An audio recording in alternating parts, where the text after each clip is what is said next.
বন্ধুরা, অনেকদিন তোমাদের কাছে রান্না আনি না, আজকে নিয়ে আসলাম।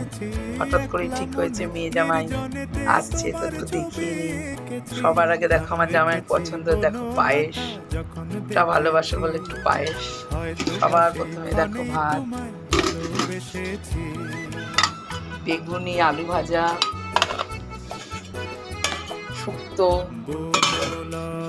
এ দেখো বোয়াল মাছের ওই ঝাল ঝোল যাই বলো,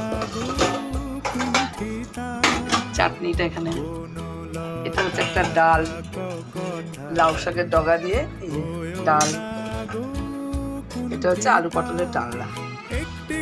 যাই হোক, অনেক কিছু পদ হয়ে গেছে, ঠিক আছে। মা অপেক্ষা করছে তার নাতনি নাত জামাই সবার জন্য, ঠিক আছে। ওরা এখনো আসেনি, আসবে, চলো দেখি, এগিয়ে যাই।